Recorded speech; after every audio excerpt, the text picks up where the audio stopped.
What's up, everyone? Welcome to episode number 3 of Live with Levy here on Fantasy Focus, brought to you by the Original Hooters in partnership with Monkey Knife Fight. Ryan Levy here with a very special guest, Mr. Nic Sulsky, the president of Monkey Knife Fight himself. How you doing, sir? I'm good, man. I wouldn't be too honored. Thanks for jumping on. I was excited Hey, my to. pleasure. I used my sales hat. I didn't even use the Monkey Knife Fight channels to get to you. I just reached out to you on LinkedIn, like old school sales.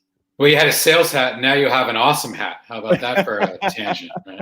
Yeah, I'm double lettered up for you today, buddy. Dude, it's amazing how you look fantastic. Let me just say, it's crazy. LinkedIn is crazy. Like LinkedIn has been insane in our life once we started rolling out a lot of these partnership deals with some of the professional teams, and it's incredible how that platform has just really exploded in our faces. But it's great. I love when people reach out. Nic Sulsky on LinkedIn, just hit me, man. Like I'm and whoa, man.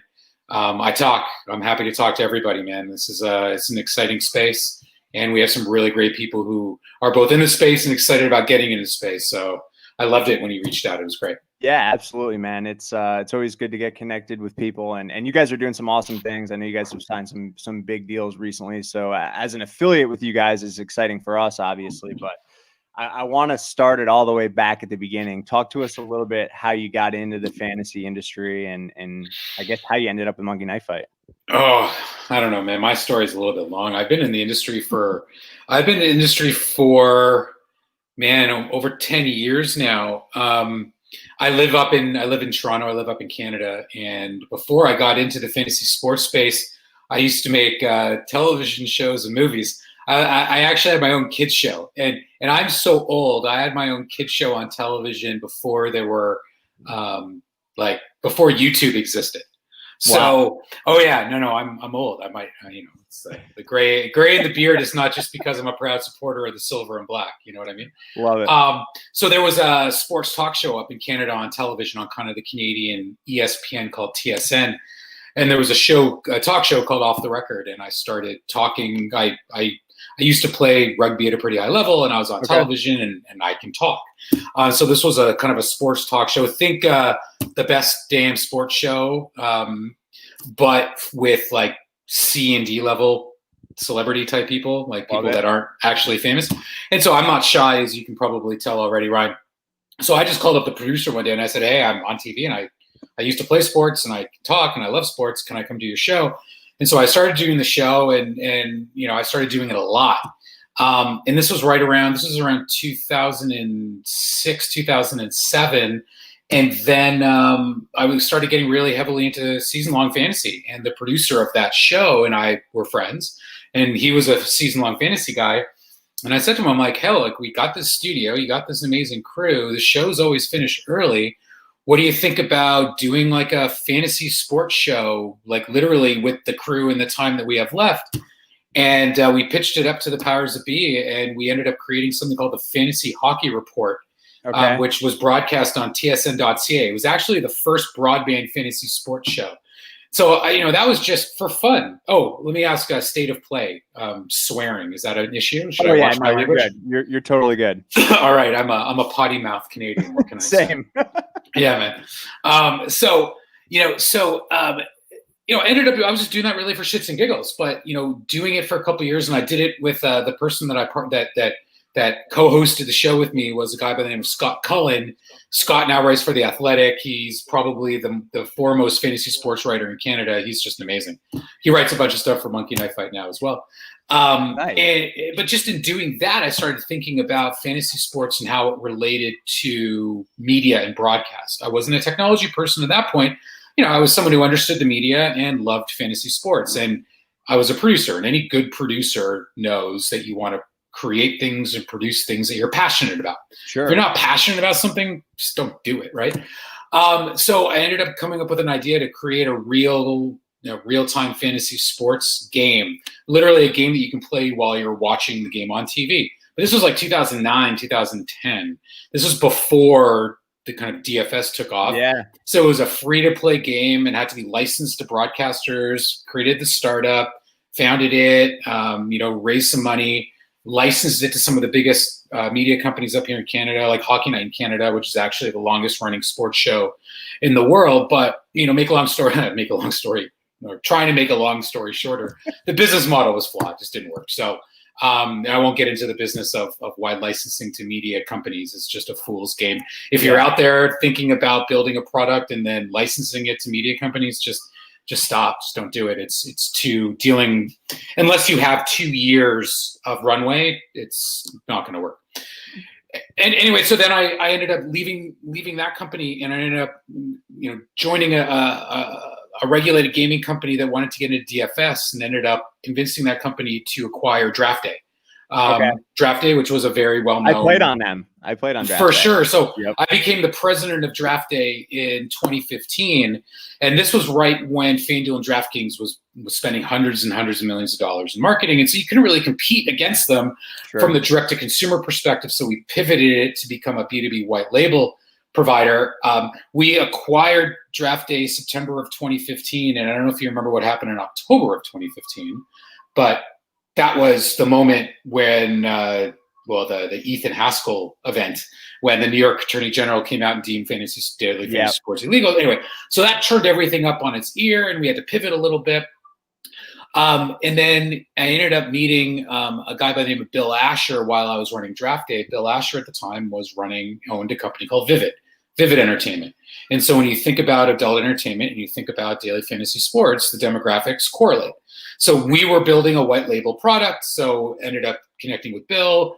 We hit it off. We became, he's one of the most successful online marketers and distributors and business people in the history of the internet. I mean, he has done and built some of the biggest deals when it comes to even television and content. So I just respected him from the very beginning.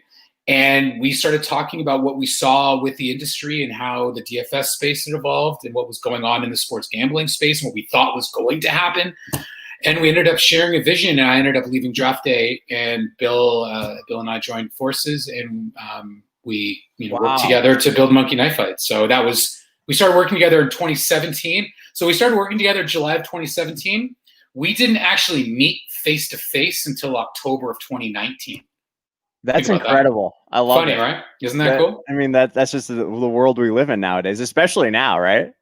I mean, when COVID and the shutdown happened, everyone was like, "Oh my God, what's going to happen to Monkey Knife Fight?" It's like, well, no, we've been remote from day one. Right. So operationally, the shutdown didn't actually affect us from an operations perspective. Wow. So, now that I know the backstory with Bill, he said his name's Bill, right?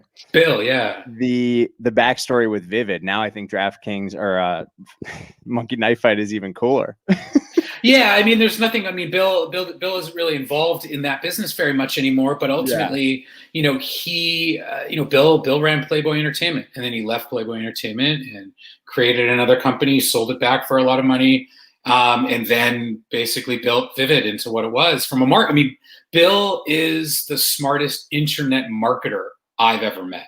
And so the idea of being able to collaborate with Bill and trying to innovate and disrupt the industry that I love the most, that I saw, that I thought, and he obviously thought too, was right for that type of disruption.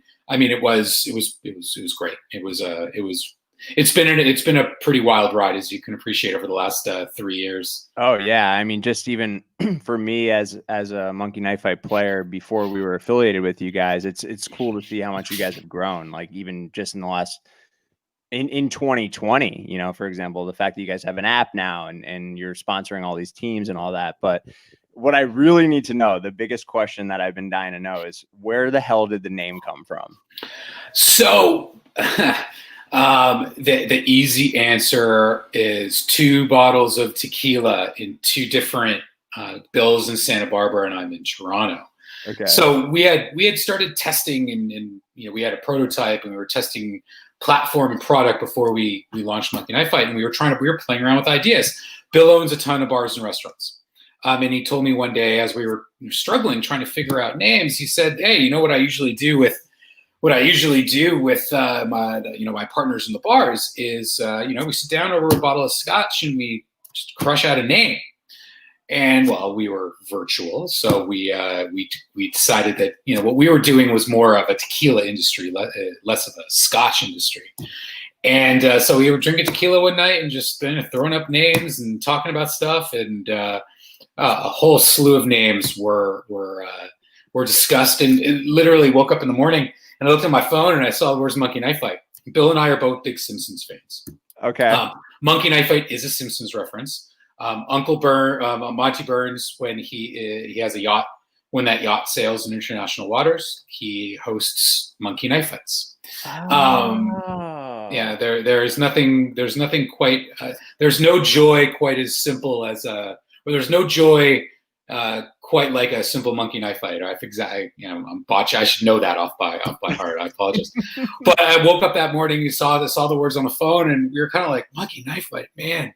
I don't know, like it's awesome, but so we gave a couple names to our graphic designer, an amazing graphic designer, Zane Cooper, who works with Neil Levy, Cooper Levy Partners in San Fran, close to where you're moving, and he showed it the logo, the awesome. Or you have your shirt on that awesome logo, and I got the hat on too, but it's backwards and like headphones.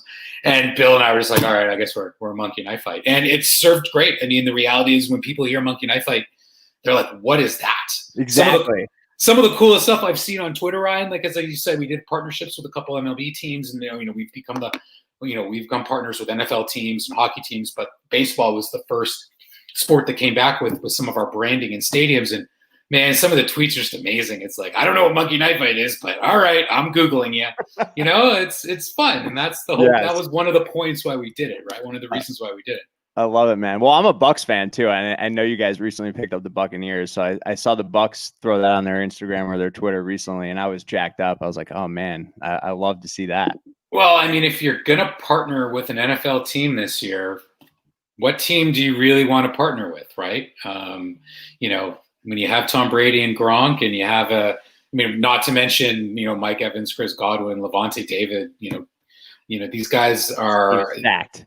The team is stacked, right? I mean, they play in a hard division, but for Monkey Knife Fight, we're specifically focusing on the states in the U.S. where sports gambling is not legal, right? FanDuel and DraftKings are focusing all of their marketing attention, which they should, on the states where sports betting is legal. Let's face it, anyone that is interested in daily fantasy sports who would ever play daily fantasy sports has heard of FanDuel and DraftKings. If you haven't played FanDuel and DraftKings, you're not going to at this point. And people that have played FanDuel and DraftKings, they realize, they've built incredible businesses, but the game itself is hard, right? We all know the professional players and the Sharks dominate it. You need to have math algorithms and scripts. You got to target the variance. Like who in the hell knows who the third wide receiver on the LA Rams is, right? But if you don't know who that person is, I think it came out today that Van Jefferson. He's now jumped over Josh Reynolds, but as the number 2. So I guess, as number 3. So unless you're aware of all of those things, quite frankly, you're not going to win a GPP. So, our focus, and FanDuel and DraftKings realizes this, and they've built incredible businesses. They've raised a whole bunch of money. They're focusing their marketing efforts on states with sport betting.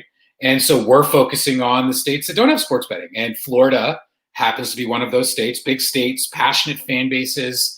We think that are ripe for new styles of daily fantasy sports. Same thing with California, Wisconsin, Minnesota, Texas, Utah. Those are great states with great sports teams, great franchises, passionate fan bases, Right. Well, that's the whole pitch for me when people ask, why do I want to sign up for Monkey Knife Fight? I play on FanDuel or DraftKings. To me, it's completely different. It is completely different.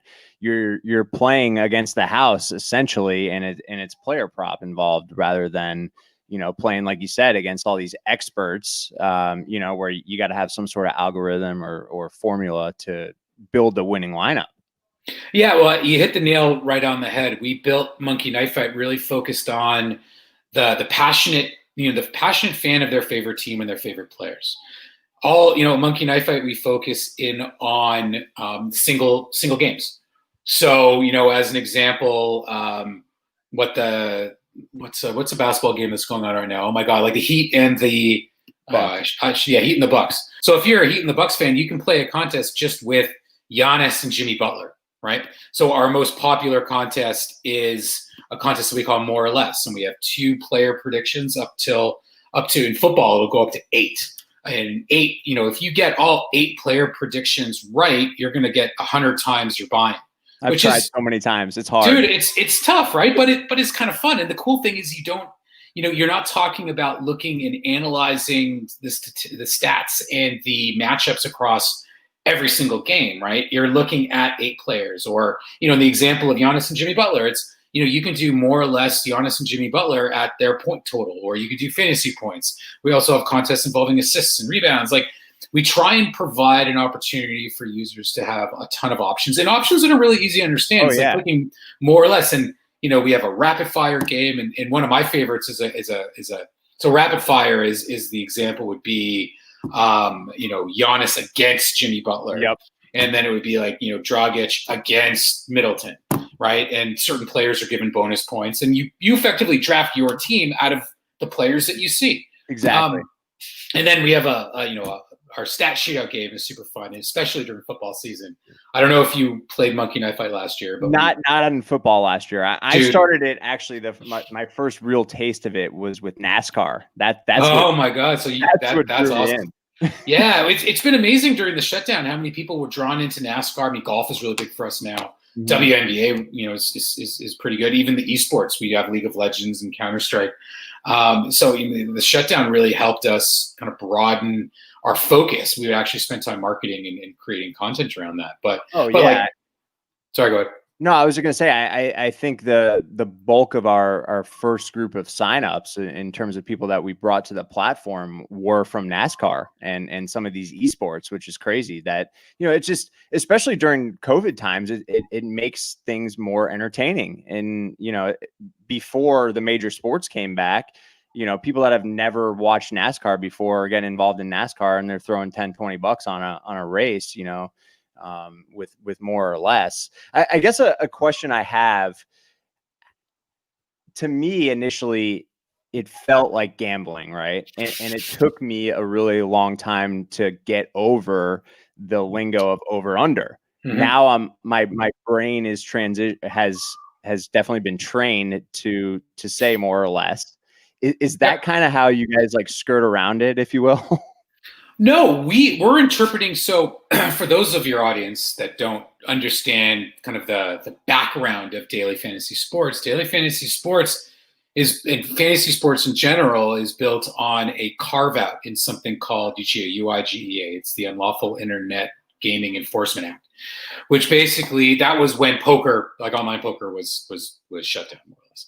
Yep. More or less. There's a good pun for you. And so there's a specific carve out within that legislation that deems fantasy sports and daily fantasy sports legal. It's a game of skill, multiple players, multiple teams, multiple stats, fixed buy-in, so you know how much you're entering into a contest, you know how much you're going to win. Sure. So what's interesting about our interpretation and our innovation when it comes to daily fantasy sports, and it's daily fantasy prop games. More or less is more proppy. Rapid fire and stat shootout are more conventional. Stat shootout's like a target game. Yeah. But what's cool about stat shootout is you're effectively drafting 3 players to go after a specific stat total. But you can also select your stat total. So the higher the goal, the more money you're able to win, which I find which is super fun. Yes. So we've layered on a level of complexity there, and then rapid fire, which is effectively you're drafting a team and you're seeing the team you're playing against. So the fact that we've become accustomed to the FanDuel, DraftKings, or the way I like to say it is the traditional daily fantasy sports definition of, or the traditional DFS definition. That's not the only definition. I mean, there are many things that, when interpreted slightly differently, open up the doors to innovation. Yep. I remember when FanDuel and DraftKings launched, everyone was like, "Oh my God, this is sports gambling. How can this be legal?" Because the UGEA carve-out was crafted to really deal with season-long fantasy. Because this was 2006. There was no DFS in 2006. Yeah. So, the adage is, Google didn't invent search, right? So FanDuel and DraftKings didn't invent. I mean, there were other Star Street, Draft Street, and all this before everything got merged. They didn't invent daily fantasy sports. They created a version of it, right? And so we're just taking it. And there's a bunch of other people who are trying to innovate on that as well. I mean, we just happen to be the ones who have nailed it. Like for almost 5 or 6 years, there's been a hot debate within the industry. Who's number 3? Who's number 3? No one has ever really claimed number 3. Well, we have. We are number 3. I agree 100%. I mean, you don't hear anything outside. To me, it is the big 3. You don't hear anything outside of that. I'm curious if you guys have future plans to get into more like tournaments. Is that possible in the DFS prop game arena? You know what? The way that we're thinking about it is less about tournaments and more about private games with friends. Right? Okay, I've asked about that. Like, I want to run a fantasy focus contest. Yeah. Well, let's talk about that offline. We'll do that. We'll customize a contest for you and for your listeners. We've done that. We did stuff with the fantasy footballers last year during the playoffs, which was super fun. We did some stuff with a couple other affiliates that we'll definitely create that. But the GPP style isn't really something that appeals to us because there's a lot of unknowns there, and you're playing, quite frankly, you're playing against picks and users that you aren't comfortable playing against. We don't want people playing against pros and sharks, right? We want people to come in and have an experience where they know that if they correctly correctly predict, their players are going to win. I mean, I remember back in the day when I was allowed to play DFS, because I'm not allowed to play DFS anymore. Okay. Operators aren't allowed to play. And there was some time when I was, before I took over draft day, when I would play, and ultimately it was very frustrating if you're sitting there. And this was back in the ancient days when like LaDainian Tomlinson was awesome. But it was so frustrating. You hit a couple players, or you have a lineup and you'd be, oh my God, my players all score touchdowns. And you go to the site and you'd be in like, you'd be out of the cash, or you'd win like $5 or $10. You'd be like, what's going on? Because some random player had 3 touchdowns, and because somebody had 200 lineups, they were able to mathematically game the system. And that's not fun.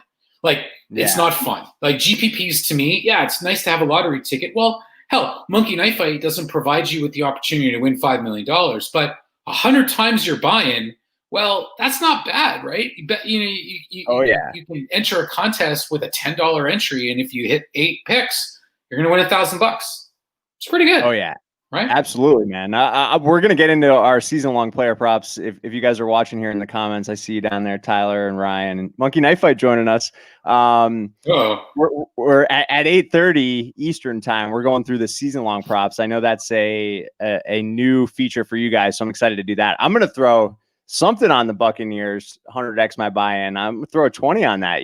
That's great. That's a great ROI. Well, it's fun. You can also, you do it every week. And let's face it, people in the DFS space, we play on multiple sites. Of course. So go play your Millie Maker. Go try and go.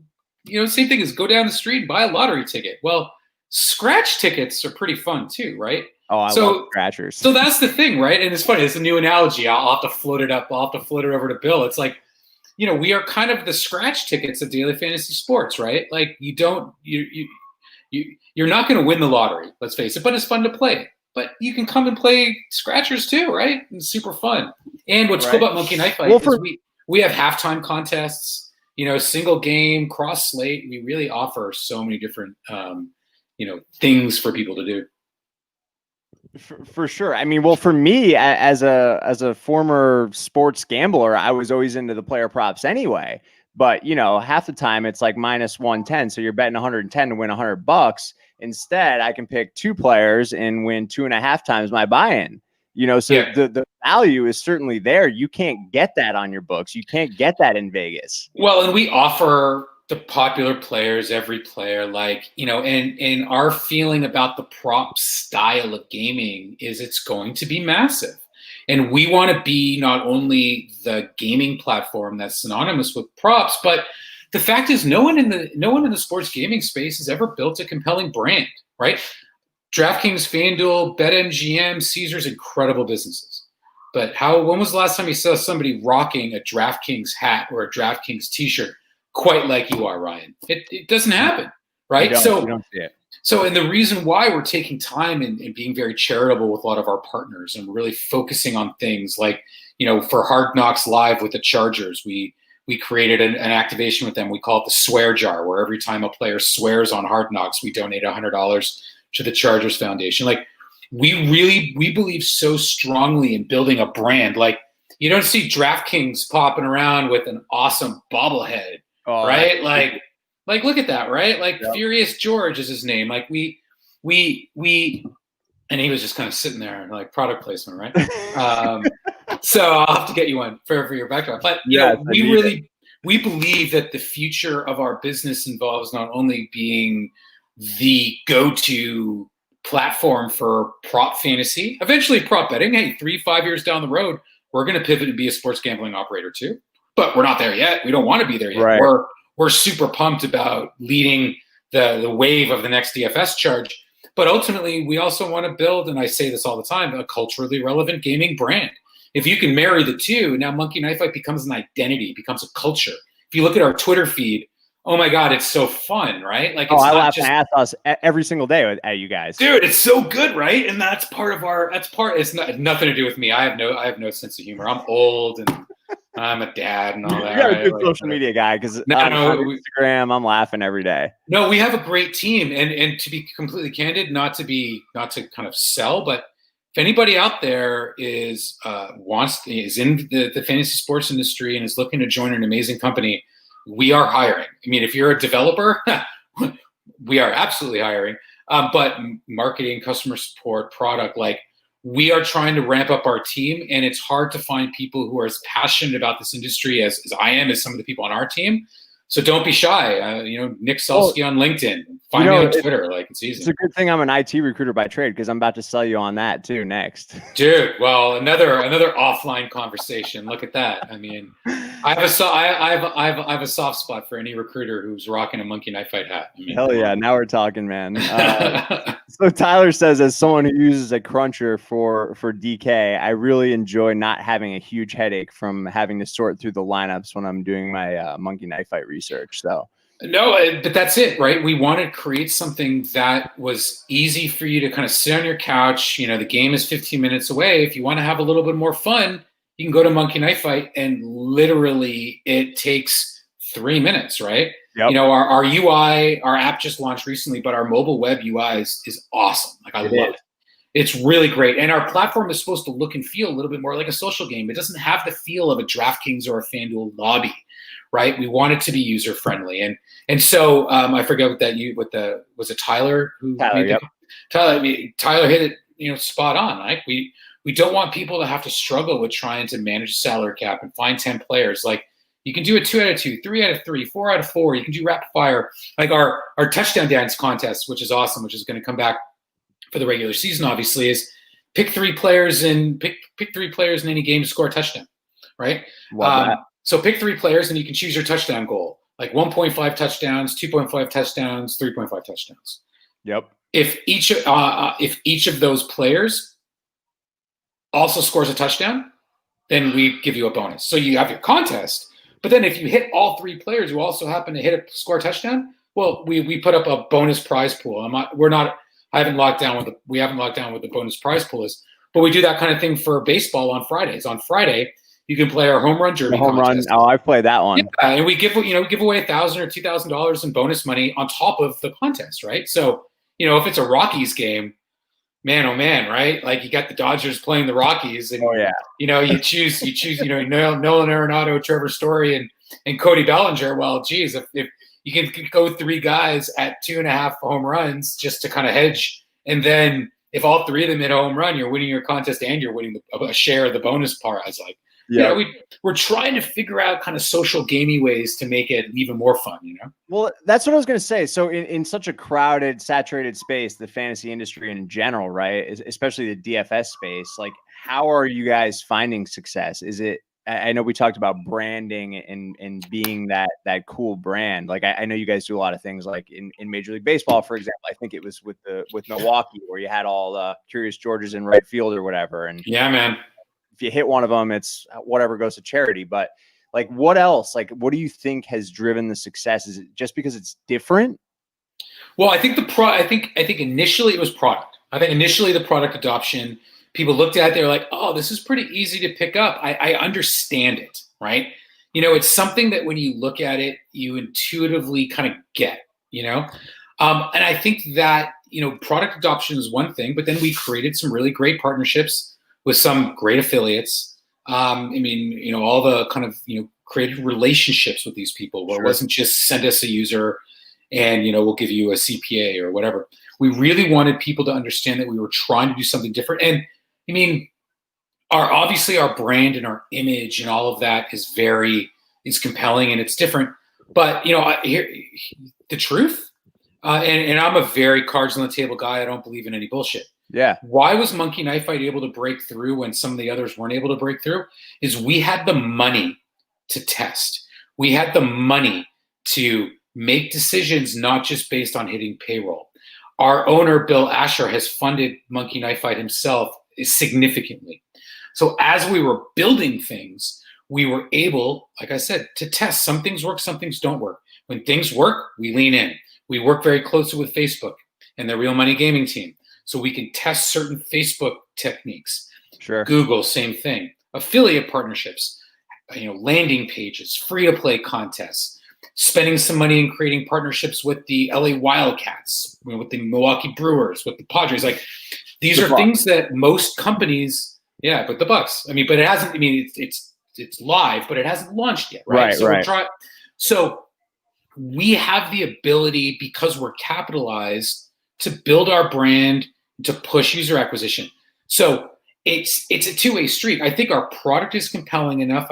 I know our product is compelling enough. I know our product is easy for people to understand and pick up and get in. Is our product going to get better? Of course it is. We're still a startup, right? We're still a small team. So, it's going to get better. We're going to get bigger. And this is why it's a really exciting time on Monkey Knife Fight. We're out there. We're about to raise a significant amount of money. DraftKings IPO, all of the Barstool Penn National deal. Oh yeah. All of these other deals that have been, in the space, they're putting wins in our sails because there are no other daily fantasy sports Trojan horses / unicorns out there. I call it the kind of Trojan unicorn. Nobody else is able to acquire customers as efficiently as we are in the DFS markets that we're focusing on. We've built an incredible brand. We have an amazing team. We have a great product, and the landscape is fertile for us. Now that we're number 3, we're a challenger brand. We're proud of it, right? We are excited to lean into number 3. And people on Wall Street, people in the Silicon Valley, people on Bay Street in Canada, they're all paying attention now.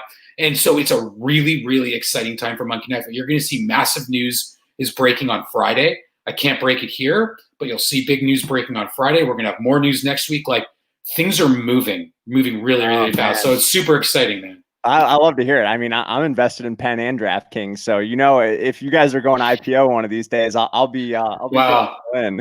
Well, we're let's put it this way: we're Monkey Knife is 2 years old. Like, well, I know I'm just but what's crazy is those conversations have been happening, right? No, which is bonkers, right? So it really is an exciting time. That's good stuff, man. I feel honored to have gotten us in, Fantasy Focused as part of the Monkey Knife Fight family early, because it was really like just before, you started announcing some of these partnerships with teams. At first I was like, yeah, we'll take a shot, whatever, seems cool, we'll try it out. And then I had a great experience myself with the sales team and the marketing team and everything. And I'm texting with these guys. They're like buddies now. They're cool. Shout out to Joe and Zach. But wait, Joe and Zach? Yeah. No, I'm just kidding. Oh, they're awesome. Man. Did I get their names wrong? No. They're awesome. They're awesome. Well, one of the two is awesome. I'm not going to tell you which one.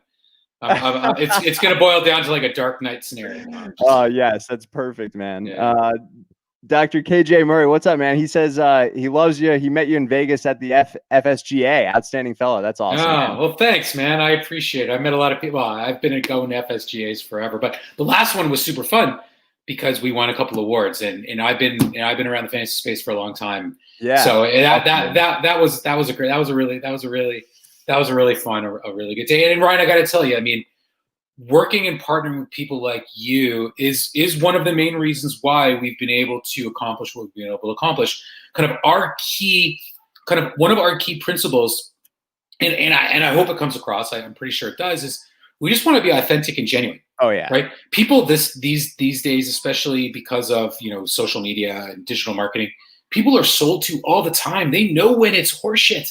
Right. Oh yeah. No we doubt want about people to really believe that monkey knife fight, and the people that are pitching monkey knife fight or talking about monkey knife fight actually give a shit. Like you've seen a number of athletes and famous people flogging other DFS companies. It's like, hey, like you don't play. Like we know you're just getting a paycheck to say this company's name. Like, right. Hey, that's fine. More power to you. But it's more interesting to me to partner with and find individuals who actually like fantasy sports, passionate. Who actually passionate. Like I would rather work with a lesser celebrity or a lesser athlete than a superstar. If that lesser athlete actually plays fantasy, right? We know there's a bunch of fantasy, a lot of football players will play fantasy basketball. A lot of basketball players will play fantasy football, fantasy baseball. Like those are the types of people that we really love and we really respect, and that we quite frankly want to create partnerships with, right? So creating a partnership with someone like yourself, sure, who's been in the industry for a long time, who gets it, who's genuine as well.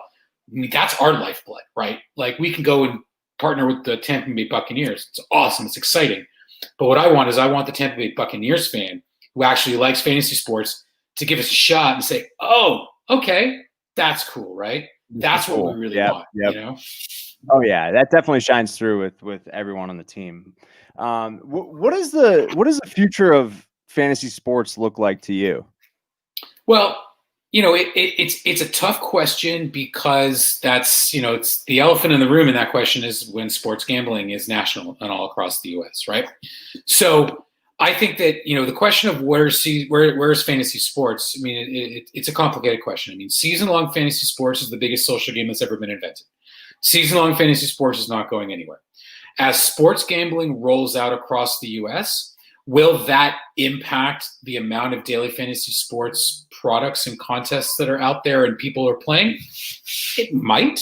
But I think what it's going to do is it's going to challenge companies like Monkey Knife Fight. Quite frankly, sure. It's going to challenge everyone out there to be more innovative, to be more creative.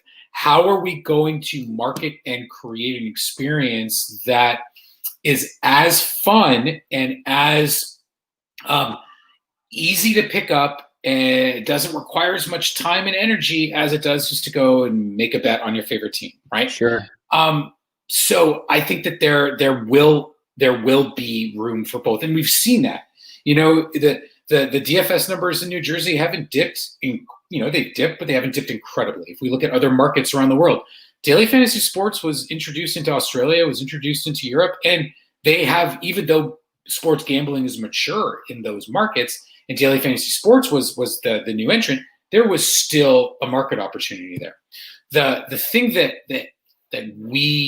I really think about is marketing around sports gaming. A lot of the sports betting operators that are now trying to come into the U.S., they are taking, a lot of them are funded, or a lot of them have been acquired by European or international sports betting operators. Yeah. Those people don't know how to market digitally and market to the North American sports fan. We are a completely different beast. And so what excites me about the Monkey Knife Fight future is we know how to market to our user base. We know, or I should, let me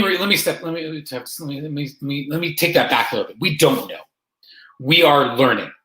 We have a good idea of how to do it. We have a bit of a head start. Okay, I like that. We're never going to know 100% how to do it. Let's face it, the mantra of being a startup is, know what you know, but also know what you don't know, right? Exactly. Evolve or die, right?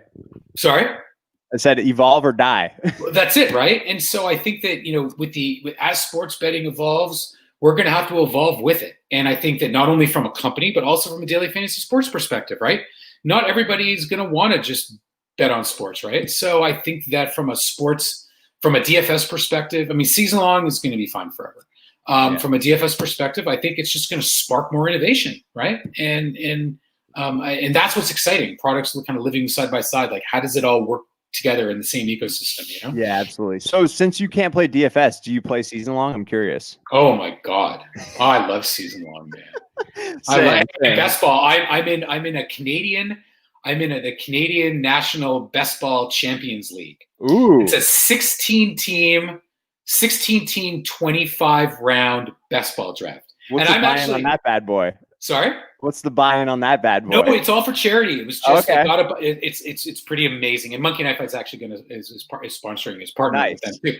I'm actually on the clock right now. I have like an hour to pick. We'll wrap up soon. I got a draft. No, it's all good, man. It's all good. No, I love season long. I actually had my house league season long draft was last night. No, I love season long, man. That's awesome, man. How many leagues do you play in? I don't want to tell you how many I play in. No, I mean, honestly, I play in.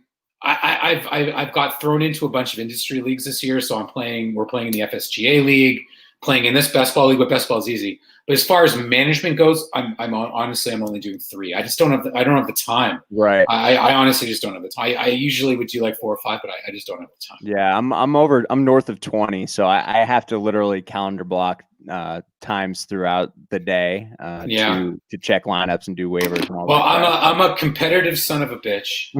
I have, I'm trying to run a company. Yep. I have a daughter and a puppy and a phenomenal wife. So when you're juggling all of those things and time commitments and the fact that I don't like to lose, I figured 2 or 3 is probably good. And my daughter plays flag football, and I coach her flag football team. So, look at you, busy life priorities, man. Life priorities. A couple more questions. Sure, man. What do you think, or how do you think the COVID era will affect football this year? Is it going to be a complete shit show or what?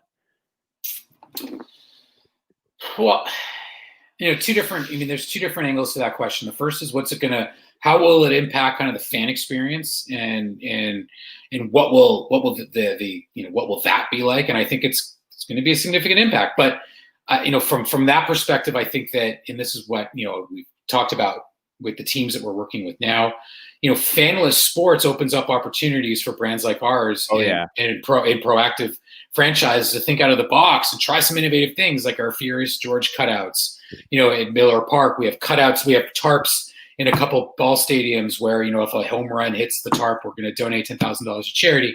Actually, there was a foul ball in Minnesota yesterday. Eddie Rosario hit a foul ball that hit our tarp, so we donated $10,000 to our charity. If you go to the Monkey Knife Fight Twitter feed, you'll see it. It's awesome. And so I think that what the COVID era is going to mean from a sports engagement perspective is it's going to. Sorry, my daughter's calling. What it's going to do is it's going to push all of us to think about what this innovation is going to look like when fans are back in the stadiums. There's going to be things that we learn, what we're doing activations now that are going to work really well, and how does that get fused when fans are back in? Now, when it comes to what we all really care about is fantasy and teams and watching in your favorite players. I mean, what we're seeing with the bubbles with the NBA and the NHL versus the bubbles with Major League Baseball, I mean, NFL teams have much bigger rosters. Mm-hmm. It's going to have an impact, right? Yeah. But the good thing is NFL teams have very big rosters. I think that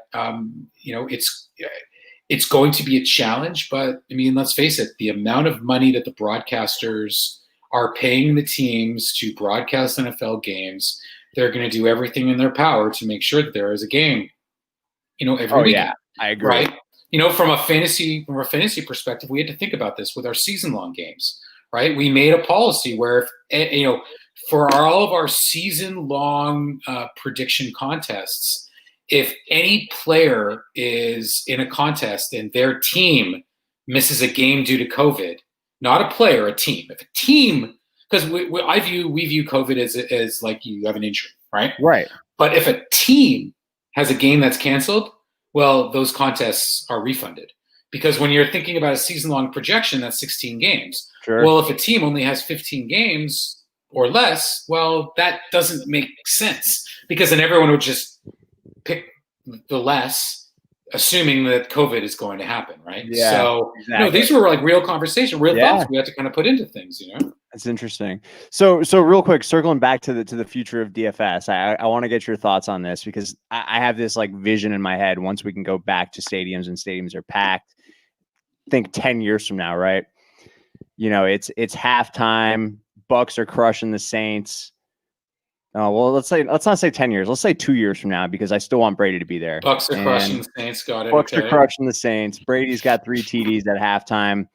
I run up to the top of the stairs, grab myself a beer, and I go to the Monkey Knife Fight kiosk, and I slip a 20 in, and I want to bet Brady more than 179 yards and pair that with more than 1.5 touchdowns. Is that like a realistic scenario in a stadium where something like that could happen in the future? Oh, 100%. No, without a doubt. I mean, we're already seeing that there's sports betting lounges in stadiums in certain states, and I can't remember off the top of my head but I know in Detroit. In their state, I think they're no. So the actions, yes. I mean the action. The answer is absolutely yes.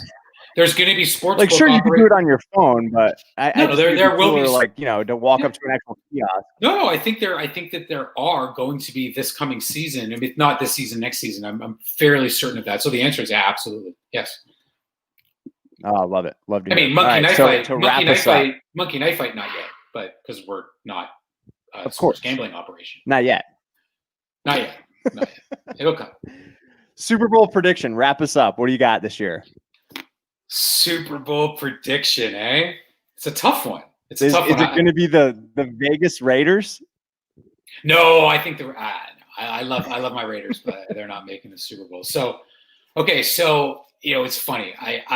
The easy answer is the Chiefs. I do think they're built to repeat. I like the Steelers, but I don't think Ben Roethlisberger is going to be able to stay healthy for the entire season. I think that if you tell me that Ben Roethlisberger is going to play a full 16 games or 19 games, I really like that team. I like the Bills. I think the Bills have a really good team, and I think that and I think they have a pretty ripe division. But I think the Ravens are going to put it together this year. I think the Ravens are going to go to the Super Bowl. I do think that the Ravens and the Bills, I think, and I actually really like the Colts as well. But I think that the Ravens, everything that we saw last year, everything they learned in the playoffs last year, I think that having a healthy Marquise Brown, having a healthy Hollywood Brown, they added Devin Duvernay. I think that J.K. Dobbins mashed with Mark Ingram. I just think that that offense is just going to be so dynamic, and I think the defense is still really sound. I think Joe Burrow is going to be amazing, but I'm still not a Bengals guy.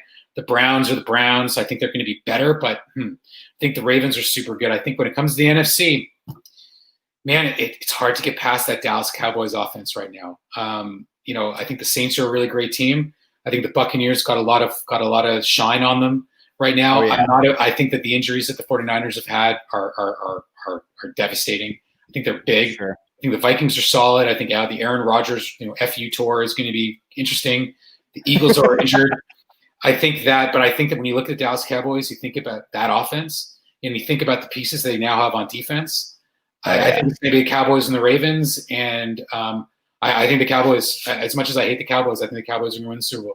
I think the Cowboys defense has enough speed to keep up with Lamar. And I think that if Zeke stays healthy and with the pieces that they have on that offense, when you have Michael Gallup and you have Amari Cooper and you have CeeDee Lamb and you have Blake Jarwin, I think Blake Jarwin is going to be massive this year. And Dak Dak performs. They got a great offensive. And they get to play against the Giants and they get to play against the Redskins and they get to play against the Eagles. So, I just think that when you look at the numbers, and there you go. Cowboys, Ravens. There, it's out there. I love it, man. That's a bold prediction. You don't hear that one every day. That's for sure. I'm a bold MKFer. I'm a bold. Yes, MKFer. I love it. Awesome. Go, Well, it's been fun. If you guys have never played on Monkey Knife Fight before, make sure you are using the code FOCUSED when you make your first deposit for 100% match bonus. And look forward to playing with you guys on there. Nic, it's been a pleasure. Appreciate your time, man, and look forward to having you on again sometime soon. Ryan, been my true pleasure. Anytime. I've been a fan for a while. Love what you do. And promo code FOCUSED. Come on, get some free money from us. Thanks, buddy. Appreciate it. Thanks, brother. Have a good one, man. You too.